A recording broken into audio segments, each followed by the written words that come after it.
What does abortion ban mean for us? Welcome to One Mail, and hello, everyone.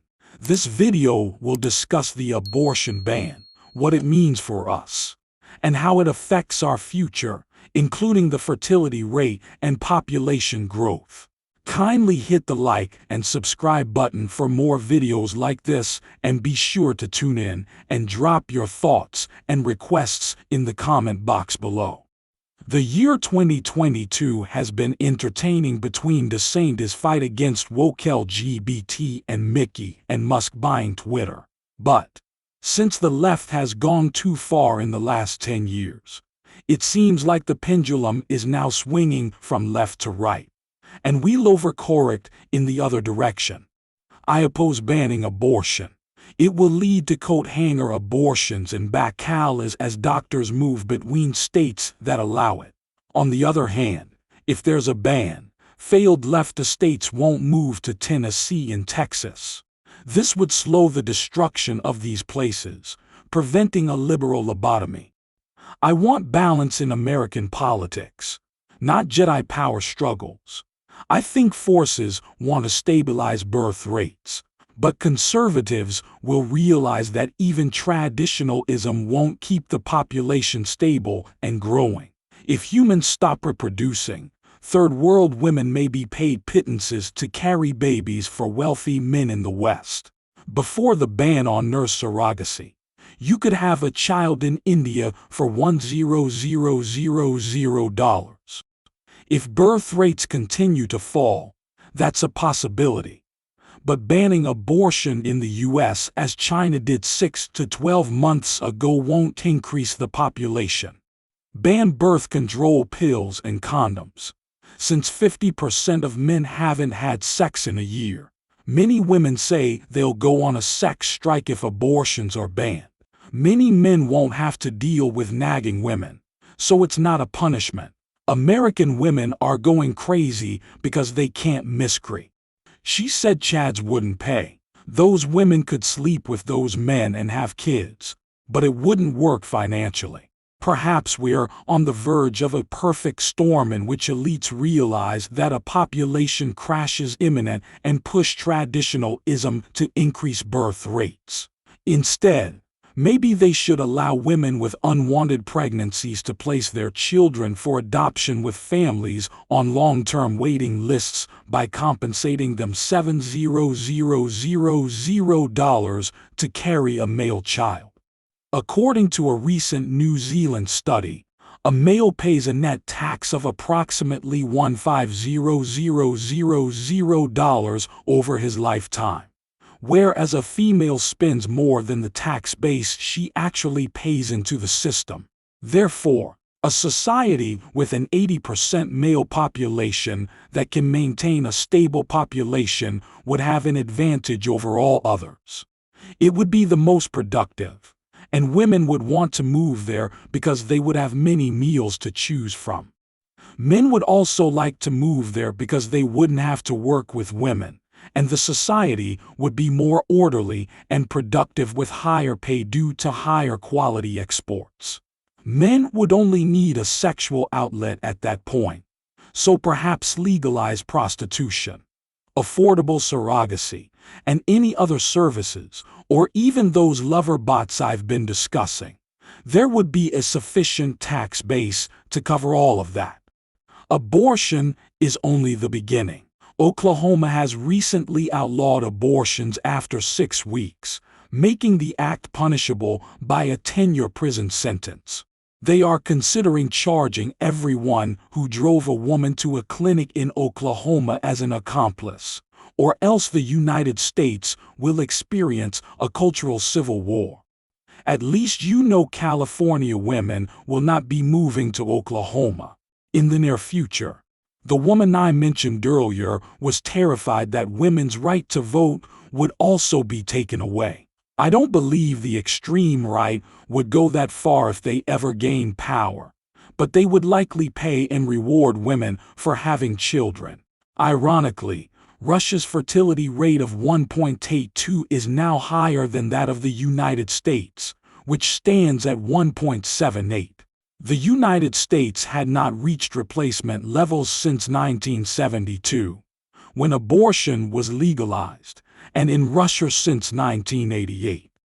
So we already know what happens when abortions are prohibited. You have a fertility policy similar to those in Romania during the 1960s, 1970s, and 1980s under Ceausescu. Due to legalized abortion, the fertility rate fell from 3 in 1957 to below replacement in 1966. The fertility rate then skyrockets to over 3.5 over the next few years. So removing women's access to abortions may be all that's needed for the U.S. fertility rate to increase from 1.78 to well over 2.1, above replacement, according to the data.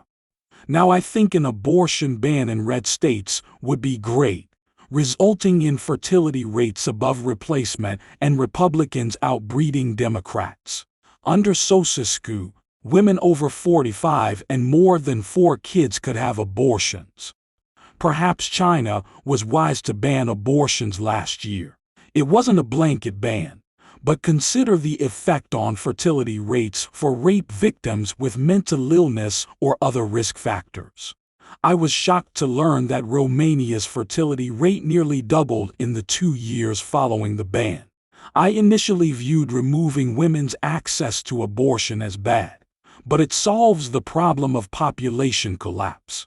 Perhaps those white nationalists should advocate for the prohibition of abortions in red states. Then, they won't have to worry about white people being replaced demographically, as they will replace themselves naturally.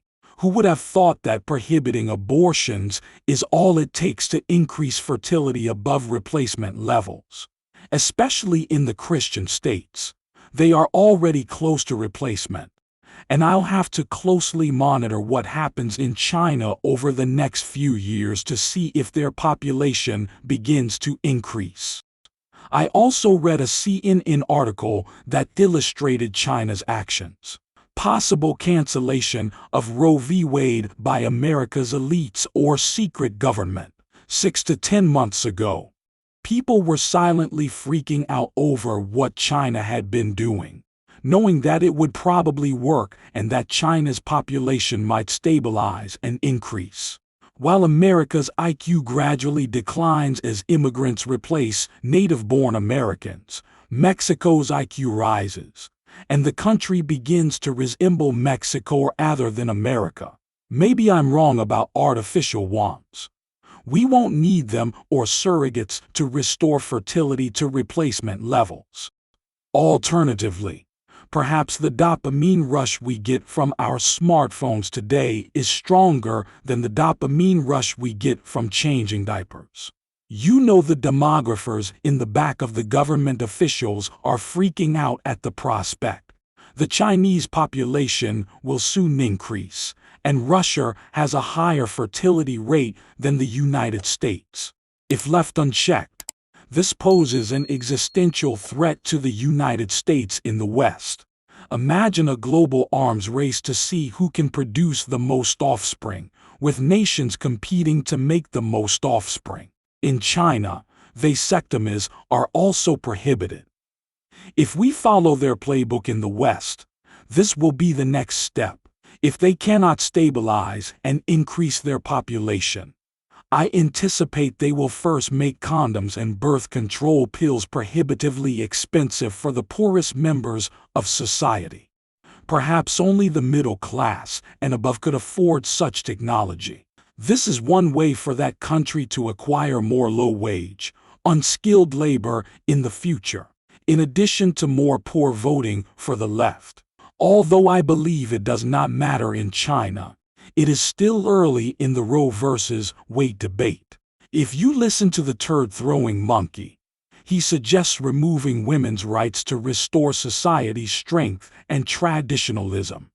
I can't entirely agree with them because I don't want to see women suffer and want them to be treated equally, but on the issue of abortion, I support removing their rights. So long as the survival of the human race is at stake, This one abortion right poses the greatest threat to future population growth. Even Elon Musk believes that population decline is the most pressing issue. Abortion bans are the most obvious solution. Humans always choose the easiest and quickest option, even if it's not the best. Due to 10 years of left-wing censorship and attacks, my most significant concern is that many on the right are now attacking the far left. Then Musk's Twitter takeover resembled the siege of St. Petersburg. This culture war is turning because people are sick of drag queen story hour. The mid-1990s saw a backlash against the political correctness of the 1970s and 1980s. We may be seeing the same phenomenon now. Many angry leftists, like those in Los Angeles, will attack the police in response to the Roe v. Wade decision. Dave Chappelle's attack after being hit is another turning point. He told the comedy audience the man must be transgender.